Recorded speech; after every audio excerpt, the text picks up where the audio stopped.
Twelfth mathematics में आज एक सी यानी कि फर्स्ट सी स्टार्ट कर रहे हैं। इसमें एक चीज़ आएगी आपके यहाँ पर, तुल्यता संबंध।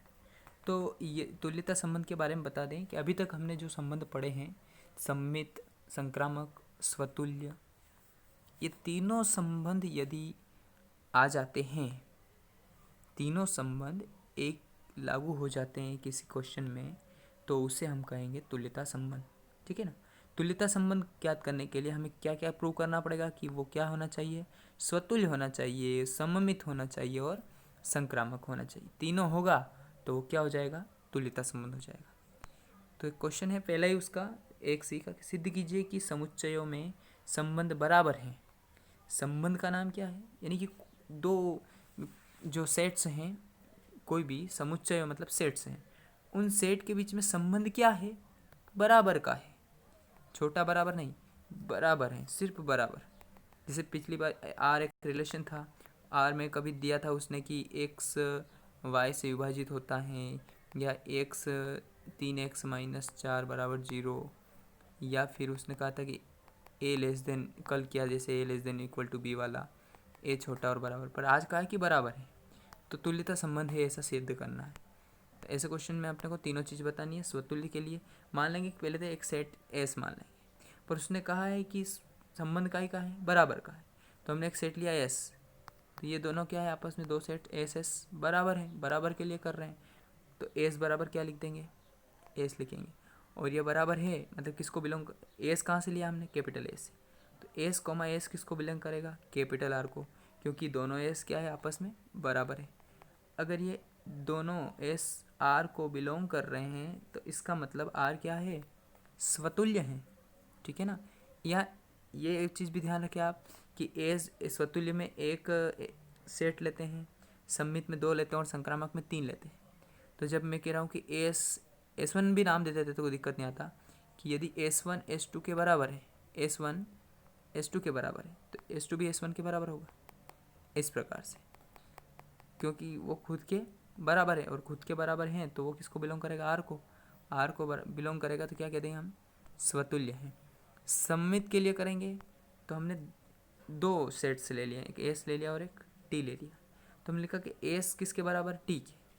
जब एस टी के बराबर हैं तो टी किसके बराबर होगा, वापस एस के बराबर होगा। अरे भाई, एस टी के बराबर हैं तो टी भी किसके बराबर होगा, एस के बराबर होगा। एस टी के बराबर है तो एस कॉमा टी आर को बिलोंग करेगा, और टी एस के बराबर है तो टी कॉमा एस आर को बिलोंग करेगा। इसका मतलब यहाँ डेफिनेशन लागू होती कि ए कॉमा बी आर को बिलोंग कर रहा है तो B comma A B R को बिलोंग करता है। और ये कंडीशन का की है, सममित की है आपकी, है ना। A comma B belongs to R, तो बी कॉमा ए बिलोंग करे आर को, तो क्या हो जाता है, सममित हो जाता है। तो अतः आर क्या है, सममित है। अब चेक करते हैं हम संक्रामक के लिए, एस टी और यू 3 सेट्स ले लेते हैं हम। ये 3 सेट ले लिए हमने, एस टी और यू। तो एस बराबर टी के, टी बराबर यू के, और एस बराबर यू के। अगर एस टी के बराबर है, टी यू के बराबर है, तो इस 100% एस यू के बराबर होगा, क्योंकि टी किसके बराबर है, एस के बराबर है। अरे भाई, एस टी के बराबर है और टी यू के बराबर है, एस किसके बराबर है, टी के, और टी यू के बराबर है, तो 100% एस और यू भी आपस में क्या होंगे, बराबर होंगे।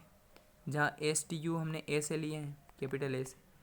अगर ये दोनों बराबर है तो एस कॉमा टी आर को बिलोंग करता है, टी और यू बराबर है तो टी यू आर को बिलोंग करते हैं।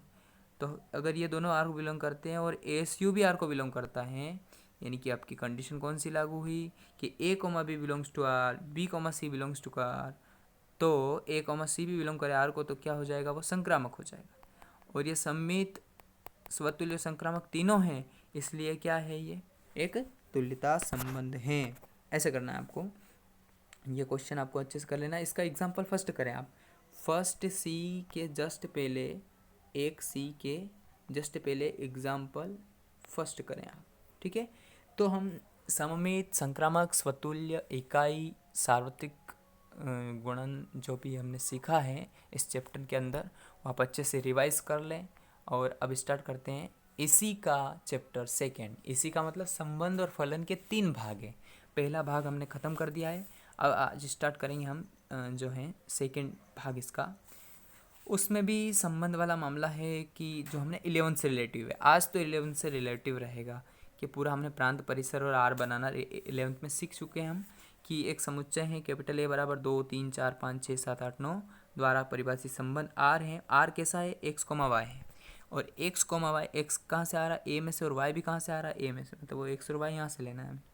और आर का वास्तविक तथा आर का मतलब क्या है कि एक्स विभाजित करता है वाई को, यानी कि ये एक्स है, ये वाई को विभाजित करता है, उसके पहाड़े में आता है, तो वो आर में लिखना है अपने को। तो सबसे पहले हम लिखेंगे हल में दिया गया समुच्चय कैपिटल ए बराबर, लिख दिया हमने यहाँ पर 2 3 4 5 6 7 8 9, और आर का मान लिख दिया कि एक्स कोमा वाई है, सच देट इस प्रकार है कि एक्स ए को बिलोंग करता है, वाई ए को बिलोंग करता है, तथा एक्स विभाजित करता है वाई को, विभाजित करता है वो संख्या हमें लिख लेनी है।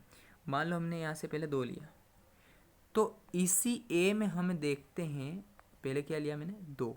आप एक समझ ले, बाकी सब समझ में आ जाएंगे। ये 2 लिया पहला मान यहाँ से, तो 2 लिया, तो इसी ए में देखिए आप, यहाँ वो अंक लिखना है जो 2 के पहाड़े में आता हो। 2 के पहाड़े में 2 भी आता है, एक तो ये हो गया। 2 के पहाड़े में 4 आता है, ये वाला।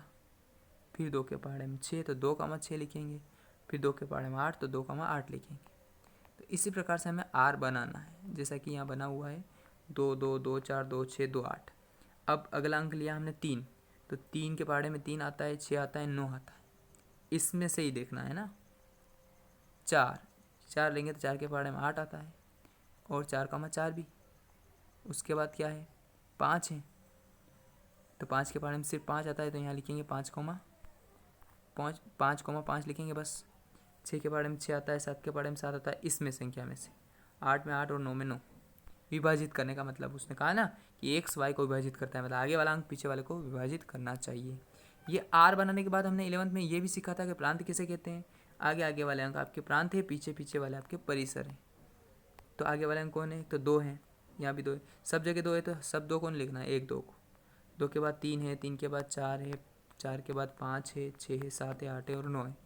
तो 2 3 4 5 6 7 8 9, ये आपका हो गया क्या? प्रांत हो गया। और परिसर कौन? पीछे वाले। पीछे कौन कौन है वो भी देख लेते हैं, शायद यही बराबर होंगे।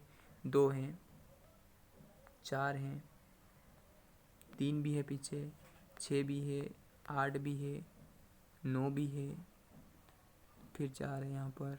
मतलब सभी संख्याएं देख लेनी है और यहाँ उतारना आपको उन संख्या में से। 2 भी हैं, 3 भी है, 4 भी है, 5 भी है, 6 भी है, 7 भी है, 8 भी है और 9 भी है। सभी संख्याएं इसमें भी है और इसमें भी है। तो आगे वाले कुल मिलाकर परिसर और पीछे वाले आपके आगे वाले प्रांत है और पीछे वाले परिसर है। ये आपको 11th पे भी हम सीख चुके हैं। अगला क्वेश्चन है आपका कि सेम इसी प्रकार से है, मैं आपको बता देता हूँ आपको करना कैसे। यदि प्राकृत संख्या n, प्राकृत संख्या बोल ही दिया उसने, परिभाषित है। उसने कहा कि r इक्वल टू क्या है? x कोमा वाई है, और x प्लस 2y बराबर कितना है? 8, तथा r का परिसर याद करना है और इससे परिभाषित है। तो प्राकृत संख्या है, तो हम क्या लेंगे प्राकृत संख्या में? तो सबसे पहले आपको ये ज्ञात होना चाहिए कि प्राकृत संख्या n को कहते हैं, नेचुरल नंबर n। और नेचुरल नंबर कौन से? 1 2 3 4 5, ये नेचुरल नंबर है, इसमें बटे वाली संख्याएं नहीं आती हैं। ठीक है, तो इसके बाद आपको जो है मान रखने हैं। x की जगह आप 1 रखेंगे तो y की वैल्यू आएगी। जैसे ही 1 रखा है यहाँ पर, तो y की वैल्यू क्या आएगी? यहाँ पर 1 उधर जाएगा तो 7/2 7/2 आएगा अगर 1 रखेंगे तो। अब 7/2 क्या नहीं है? वो नेचुरल नंबर नहीं है, तो उसको आपको नहीं लेना है। ऐसे ही आप फिर 2 रखेंगे, फिर 3 रखेंगे, 4 रखेंगे, 5 रखेंगे, ऐसे रख के देखना है और आपको आर बनाना है। आर बनाने के बाद आप प्रांत, और इसका प्रांत पूछा ही नहीं है, परिसर याद करना है सिर्फ। और इसका जो है थर्ड वाला क्वेश्चन भी आप लोगों को कर लेना है। क्लियर है? कल इसके आगे स्टार्ट करेंगे। कुछ कल इसके जो परिभाषाएँ रहेंगी, आच्छादक एक की एन की रहेंगी। 11th में भी हम पढ़ चुके हैं उनके बारे में, अभी फिर उसको रिवाइज करेंगे और इस प्रश्नावली को, इस चैप्टर को आगे बढ़ाएंगे।